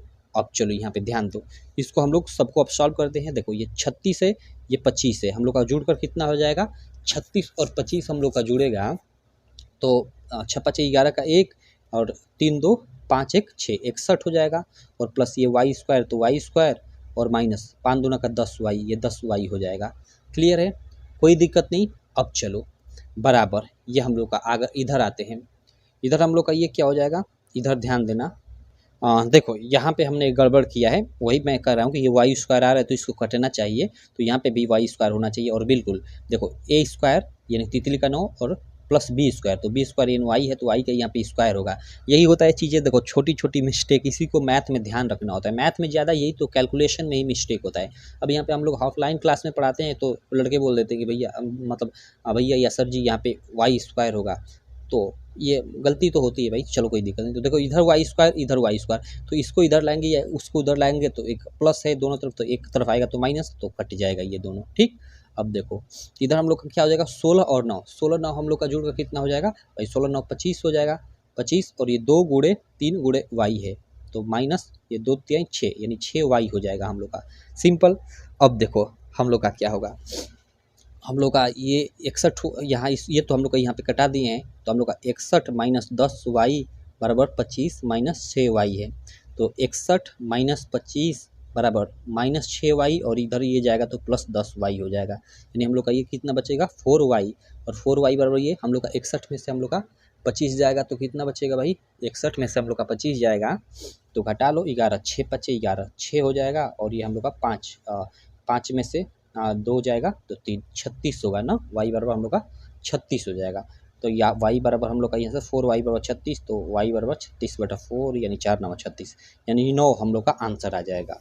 क्लियर, तो यहाँ से हम लोग का ये कौथा था यार, ये क्वेश्चन था, ये देखो इसमें भी ये ऑप्शन गलत डाला गया है सब। ठीक, इसका 9 आंसर होगा, क्या होगा 9 आंसर होगा। चलो अब हम लोग 15 के बाद ये 16 नंबर क्वेश्चन कर लेते हैं। 16 नंबर क्वेश्चन क्या है, देखो कि tan 1 degree tan 2 degree tan 3 degree dot dot tan 89 degree का मान होगा। देखो यहाँ पे इस क्वेश्चन को हम लोग देखते हैं, देखो tan 1 अंश इंटू tan 2 अंश इंटू tan 3 अंश डॉट डॉट डॉट tan 89 अंश हमें कह रहा है, इसका हमें सॉल्यूशन करना है। देखो ये तो क्वेश्चन को मैं इतनी बार कर चुका, ये एयरफोर्स में भी आया हुआ क्वेश्चन है, एयरफोर्स में भी आता है। इसका मान हम लोग का शायद 1 आता है, हाँ 1 ही आता है। क्यों आता है, देखो यहाँ से देखो और हम लोग का tan 1 tan 2 tan 3 अंश tan 4 अंश tan 5 अंश इसी तरह का tan 89 अंश तक है। तो इसको हम लोग सॉल्व कैसे करते हैं, देखो यहाँ पे चूँकि हम लोग एक सिंपल सा फार्मूला जानते हैं, आप सब लोग जानते भी होंगे, क्या कि tan 90 minus theta equal to cot theta होता है। तो यहाँ से क्या होगा कि देखो हम लोग का 89 बार है, ये 1 2 3 4 5 6 कर 89 बार है।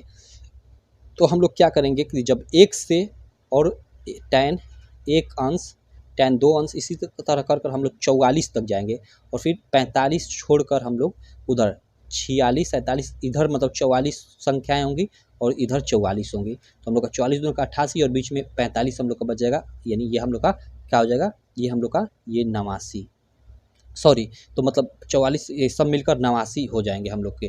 क्लियर, अब देखो यहाँ पे होगा क्या, मेरी बैटरी यार ये बैटरी बैठ गई, चलो 1 मिनट, इस क्वेश्चन करने के बाद हम लोग चार्ज में लगा देते हैं। तो tan 1 अंश से यहाँ पे tan 1 डिग्री है, तो इसको हम लोग tan 1 डिग्री, ठीक है, और उसके बाद ध्यान देना यहाँ पे देखो ये हम लोग का tan 1 डिग्री है, इसको मैं इसी तरह रहने देता हूँ और जो हम लोग का लास्ट में 89 है उसको मैं tan 90 माइनस 89 लिख सकता, सॉरी tan 90 माइनस 1 लिख सकता हूँ, तो वो हम लोग का tan 89 आ जाएगा। ठीक, उसी प्रकार हम लोग का बीच में क्या है, ये इंटू है तो वही गुणे। अब देखो tan 2 अंश, tan हम लोग का 2 अंश और पोस्ट में tan 90 माइनस हम लोग का अंत में हम लोग का 88 है ना, हम लोग अंत से के घटाते आ रहे हैं, तो tan 88 अंश ये हम लोग का क्या हो जाएगा, हम लोग का ये cot इसका मान हम लोग का जब tan 90 माइनस थीटा तो cot थीटा होता है, तो cot ये हम लोग का क्या हो जाएगा 90 में से हम लोग का यहाँ पे देखो 88 नहीं tan 2, ये 2 होगा क्योंकि tan में से हम 90 में से 2 घटाएंगे तभी तो 88 बचेगा, तो ये हम लोग का क्या हो जाएगा, हम लोग का tan 2 अंश हो जाएगा, और tan नहीं tan 90 minus theta equal to cot theta होता है, तो ये काट हम लोग का 2 अंश हो जाएगा।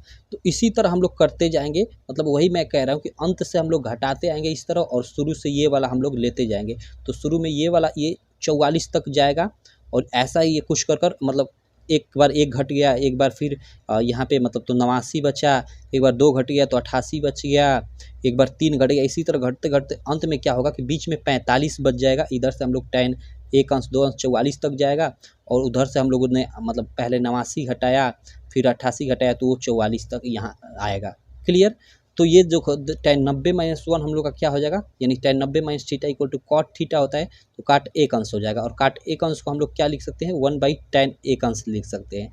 तो इसी प्रकार ये हम लोग का tan 1 अंश और 1/tan 1 अंश सब कट जाएगा, जो 44 मान होंगे शुरू के और 44 अंत वाले सबको कट जाएगा। अंत में आप लोग का tan एक तरह से 45 अंश बचेगा, और ये कटेगा तो एक तरह से 1 गुणे 45 बार होगा, तो उसका मान तो 1 ही होगा, और tan 45 अंश का मान 1 हो जाता है। सिंपल। तो इस तरह से ये क्वेश्चन सॉल्व होता है। बाकी इसका सीधे सीधे आप आंसर याद रख सकते हो 1, हाँ, क्योंकि काफ़ी ये लंबा होता है, इसको सॉल्व करने की कोई ज़रूरत नहीं है। हालांकि अगर भाई 2 या 3 नंबर में आ जाए तो सॉल्व करना पड़ता है, लेकिन कम ही आशा है कि 2 या 3 नंबर में आता है, ऑब्जेक्टिव में ही आता है। उसके बाद चलो हम लोग ये 17 नंबर कर लेते हैं क्वेश्चन। 17 नंबर क्वेश्चन क्या है, यहाँ पे कर लेता हूँ कि दो संख्याओं का योगफल 19 है और उनका अंतर 7 है, तो संख्या ज्ञात कीजिए। यानी संख्या हम लोग की x प्लस वाई है, तो x प्लस वाई बराबर 19 है, और अंतर x माइनस वाई बराबर हम लोग का 7 है। देखो इसको हम लोग ऐसे भी हल कर सकते हैं जोड़कर फिर इसको जोड़े, लेकिन इसको ऑप्शन के अनुसार भी कर सकते हैं। दो संख्याओं का योगफल 19, तो हम लोग का 12 और 5 17 ही होगा, 12 13 14 15 16 17 खत्म, ये योग ही नहीं हो रहा है 19, तो क्या होगा 14 14 15 16 17 18 19, ठीक है, योग तो 19 हो जा रहा है, और अंतर 7, तो 14 में से हम लोग का 5 जाएगा, तो ये तो नहीं होगा। सिंपल, ये हम लोग का 13 6 19, और 13 में से हम लोग का 6 गया 5, ये बिल्कुल राइट ऑप्शन हो जाएगा, क्योंकि दोनों का योग 19 आ रहा है और अंतर 5 आ रहा है, तो ये बिल्कुल राइट ऑप्शन हो जाएगा। ऐसे भी कर सकते हो, बाकी इस तरह आप समीकरण के हल कर कर ला सकते हो, ये मान यही आएगा। चलो ये 17 का सी हो गया। अब इधर हम लोग आ जाते हैं, इधर 18 नंबर क्वेश्चन करते हैं, और 19 और 20 फिर हम लोग का ये ऑब्जेक्टिव समाप्त। देखो ये बारंबारता बंटन की माध्यिका आलेखीय विधि से निम्न में से किसकी सहायता से याद की। भाई ये तो सीधे तोरण आप लोग याद रखना, ये तो मॉडल पेपर जो यूपी बोर्ड ने जारी किया है उसमें भी ये क्वेश्चन है। उसके बाद है 18 के बाद 19 नंबर की भुजा 6 सेमी वाले एक वर्ग के अंतर्गत खींचे जा सकने वाले वृत्त का क्षेत्रफल है। ओके, देखो भुजा 6 सेंटीमीटर वाले वर्ग, मतलब एक वर्ग है, वर्ग में आप जानते हो कि ये क्या होती है, हम लोग की लंबाई चौड़ाई सब बराबर होती है, मतलब ये भी 6 ये भी 6 ये भी 6 ये भी 6, आप जानते हो। तो हम वही कर रहे हैं कि भुजा 6, इसकी भुजा क्या है 6 है, तो ये 6 है, तो ये भी 6 ये भी 6 ये भी सब 6 6 होगा। कह रहा है कि 6 सेंटीमीटर भुजा 6 सेंटीमीटर वाले एक वर्ग के अंतर्गत खींचे जा सकने वाले वृत्त का क्षेत्रफल। ओके, इसके अंतर्गत सबसे बड़ा वृत्त कौन सा खींचा जाएगा, तो भाई ये 6 है, तो ये बीच में इस यहाँ पे जो बिंदु होगा वो कितना होगा, वो 3 होगा, ठीक है। 3 सेंटीमीटर त्रिज्या का वृत्त खींचेंगे तभी तो ऐसे, मतलब ये इस पे स्पर्श करेगा, इधर 3 चारों तरफ 3 3 ये स्पर्श करेगा, ऐसे यही तो वृत्त हम लोग का खींचा सकता है सबसे बड़ा, ठीक। तो वही कह रहा है कि भुजा 6 सेंटीमीटर वाले वर्ग के अंतर्गत खींचे जा सकने वाले वृत्त का क्षेत्रफल। हमने ये वृत्त खींच दिया, और इस वृत्त का क्षेत्रफल पूछ रहा है, तो क्षेत्रफल इस वृत्त का क्या होगा, सिंपल, हम लोग की त्रिज्या होगा ये 3 सेंटीमीटर, क्योंकि 3 सेंटीमीटर का ही यहाँ पे वृत्त खींचा जा सकता है, 4 सेंटीमीटर अगर नहीं खींचा जा सकता है। अब 3 सेंटीमीटर हमने क्यों कैसे कह दिया, क्योंकि भाई ये केंद्र एकदम यहाँ बीच में पड़ेगा, और इसकी पूरी दूरी कितनी है, पूरी दूरी 6 है, तो ये यहाँ से ये बीच में पड़ेगा, तो आधी दूरी 3 हो जाएगी। अब इसका क्षेत्रफल क्या हो जाएगा, सिंपल पाई आर स्क्वायर, क्योंकि वृत्त का क्षेत्रफल पाई आर स्क्वायर होता है, तो पाई यानी 22/7 और गुणे आर स्क्वायर यानी 3 गुणे 3। अब इसको कैलकुलेट आप करते रहे ना, हम लोग का आंसर कितना दिया है यार इसका, चलो इसको तो हमें सीधे 22/7 को पाई ही रहने देते हैं, क्योंकि यहाँ पाई में ही आंसर दिया है, और पाई गुणे ये 9 यानी 9 पाई हम लोग का आंसर हो जाएगा। अब देखो 9 पाई सेमी, पहले ही ऑप्शन को देखकर 9 पाई आप ट्रिक लगाओगे, क्वेश्चन नंबर 19 में ए का गोले भरोगे और फिर आपका बाद में गलत हो जाएगा। क्यों? क्योंकि देखो 9 पाई सेम ही दिया है और चूंकि क्षेत्रफल हमें ज्ञात करना है तो क्षेत्रफल का मात्रक क्या होता है? वर्ग सेंटीमीटर होता है, तो यहाँ वर्ग सेंटीमीटर होगा। ये वाला बी वाला ऑप्शन आपका राइट हो जाएगा। चलो ये 19 number B question clear. 20 number question कर लेते हैं। 20 नंबर क्वेश्चन क्या है आप लोग स्क्रीन पे देख सकते हो कि एक धातु के गोले की त्रिज्या 10 सेंटीमीटर। ओके, एक धातु का गोला है, एक धातु का ये गोला है जिसकी त्रिज्या 10 सेंटीमीटर है, उससे पिघलाकर 2 सेंटीमीटर। इससे हम मान लो पिघला दिया गया और छोटा छोटा मतलब 2 सेंटीमीटर की त्रिज्या, उससे पिघलाकर 2 सेंटीमीटर त्रिज्या की बनाई जा सकने वाली गोलियों की संख्या होगी। मतलब ये बड़ा हम लोग का मान लो एक धातु का गोला है जिसकी हम लोग की त्रिज्या 10 सेंटीमीटर है, इसे पिघलाकर छोटे छोटे हम लोग की गोलियां बनाएगी जिनकी त्रिज्याएं 2-2 सेंटीमीटर हैं। तो कितनी गोलियां बनेंगी हमें ये कह रहा है। तो देखो सबसे पहले तो हम लोग क्या करेंगे, देखो यहाँ पे ध्यान देना, ध्यान देना कि जो हम लोग का एक ये ठोस गोला है उसका आयतन पूरा का पूरा कितना है और एक जो गोली बन रही है छोटी वाली गोली उसका आयतन कितना है। तो इसके आयतन में हम एक छोटी वाली गोली के आयतन से भाग दे देंगे तो हम लोग की गोलियों की संख्या निकल जाएगी। तो चूंकि चलो हम लोग का गोला है तो गोले का क्षेत्रफल 1 क्या होता है, 1 नहीं 4/3 पाई आर क्यू होता है, पाई आर क्यू। ठीक है, मान लेता हूँ कि ये हम लोग का बड़ा, ये जो चलो इसको कैपिटल आर ले लेता हूँ, कैपिटल आर क्यू, ये बड़ा वाला गोला है उसका हम लोग का आयतन है एक तरह से, और इसी को पिघलाकर छोटी छोटी हम लोग की गोलियां बनाई जा रही हैं। अब कितनी गोलियां बनाई जा रही है यही तो क्वेश्चन पूछ रहा है। तो हम लोग क्या करेंगे कि एक गोली का कितना आयतन है उससे इस आयतन में भाग देंगे तो हम लोग की गोलियों की संख्या निकल जाएगी। तो एक गोली का आयतन क्या हो जाएगा, उसकी त्रिज्या हमें 2 दे रखा है। तो चलो सबसे पहले तो हम लोग का फार्मूला छोटी गोली का वो हम लोग रख लेते हैं 4 पाई आर और इसकी त्रिज्या मान लेता हूँ कि स्मॉल आर है तो आर क्यू, इसका भी वही होगा। तो यहाँ ये तो दोनों में ये चीज़ें समान है तो ये तो कट ही जाएंगी, पाई। अब देखो हम लोग का आर क्यू है यानी 10×10×10, ये बड़े हम लोग का जो ठोस गोला है उसकी त्रिज्या और बटे में आर क्यू ये छोटे गोले की त्रिज्या। तो ये हम लोग की 2×2×2, ये 2×5 = 10, 2×5 = 10, 2×5 = 10 यानी 5 3 बार यानी 5 25 25 5 125 यानी गोलियों की संख्या कितनी हो जाएगी, 125 हो जाएगी, 125। ये डी वाला ऑप्शन सही हो जाएगा। तो ये हम लोग का 20 नंबर क्वेश्चन हो गया। तो इस प्रकार हमने 20 ऑब्जेक्टिव किया, लगभग हमको 1 घंटा का टाइम लग गया। कोई दिक्कत नहीं यार, आपको बोर्ड एग्जाम में भी ना 20 ऑब्जेक्टिव को करने का 1 घंटा आपको टाइम दिया जाएगा, लेकिन हमने यहाँ सारी चीज़ें समझते हुए एक एक चीज़ें बिल्कुल डिटेल में, जैसे मतलब हम लोग ऑफलाइन क्लास में पढ़ते हैं वैसे हम लोगों ने डिटेल में पढ़ा, इसलिए इतना हम लोग का टाइम लग गया, नहीं तो इतना टाइम नहीं लगता। और मैं गारंटी देता हूँ आप इसी क्वेश्चन को आप लगाना, 20 क्वेश्चन है ना, इनको आप 30 से 40 मिनट में आसानी से लगा जाओगे। तो आप डरना नहीं, आपको 1 घंटे 20 ऑब्जेक्टिव करने का आपको 1 घंटे टाइम निर्धारित है। तो ऐसा नहीं कि 1 घंटे आप लोगों का टाइम लग रहा है तो वो ख़राब चीज़ है, मैथ में तो लग ही जाएगा। बाकी देखो यार, काफ़ी लोग बोलेंगे सब्जेक्टिव क्वेश्चन, क्योंकि ऐसा वीडियो कि ऑब्जेक्टिव वाला मैं पिछले ही वीडियो में मतलब पिछला वीडियो भी बनाया था। तो देखो सब्जेक्टिव क्वेश्चन मैं लगातार आपको बना रहा हूँ, जैसे सब्जेक्टिव क्वेश्चन में 1 या 2 क्वेश्चन मैं ले रहा हूँ उसको सॉल्व करा रहा हूँ। जैसे आप लोग का नाव वाले से संबंधित, धारा और नाव से संबंधित क्वेश्चन एग्जाम में आना ही आना होता है, तो धारा नाव से संबंधित अभी मैंने एक वीडियो बनाया था। उसके बाद देखो जैसे भिन्नात्मक समीकरण होती है ना, जैसे ये भिन्नात्मक टाइप की समीकरण होती है और उसको क्या होता है कि रैखिक समीकरण युग में बदल कर हल करना होता है, जैसे 6 मार्क में आता होता है, निश्चित होता है, तो उसका भी मैंने वीडियो बना रखा है। उसके अलावा भाई जो माध्यिका ज्ञात करने का तो वैसा भी मैंने क्वेश्चन सारा का सारा मैंने जैसे 1-1 2-2 क्वेश्चन जो इंपॉर्टेंट है उनको लेकर वीडियो बना रखा है, तो आप चैनल पे जाकर विजिट कर देख सकते हो। ठीक, बाकी जो यूपी बोर्ड द्वारा जारी जो मॉडल पेपर है ना, उसको मैंने 1 महीने लगभग पहले ही पूरा का पूरा सॉल्यूशन कर दिया था, तो फिर उसको दोबारा सॉल्यूशन करने का कोई मतलब नहीं है। तो मैंने प्लेलिस्ट बना दी है उसका, काफ़ी सारे लड़कों को नहीं मिला था तो मैंने प्लेलिस्ट बना दिया है। आप जाओगे ना प्लेलिस्ट में तो सबसे ऊपर ही मैथ का प्लेलिस्ट दिख जाएगा, उसमें सारे के सारे मॉडल पेपर का भी मैंने सॉल्यूशन डाल रखा है जो यूपी बोर्ड द्वारा जारी है पूरा का पूरा। और साथ में मैंने मैथ की कॉपी भी लिखना बता चुका हूँ, बोर्ड परीक्षा की कॉपी पर मैंने एकदम सॉल्व किया था सारा का सारा क्वेश्चन, और उस पर मैंने सारी चीज़ें बता रखा है। तो आप जाओ चैनल पे, यार चैनल पे आप जाकर देख सकते हो। आप केवल कमेंट कर देते हो कि ये कर दो वो कर दो, लेकिन जो मैंने चीज़ें कर रखी है उसको आप खुद देखते नहीं हो। ठीक, तो चलो बाकी इस वीडियो को अपने सारे दोस्तों में शेयर कर देना, और 9th के आपके जितने भी स्टूडेंट है भाई इस साल 10th में जो जाने वाले हैं सबको बता देना। और साथ में ये नंबर आप देखो 85 42 86 6446। आप गड़बड़ मत लिखना, 8542866446, ठीक है।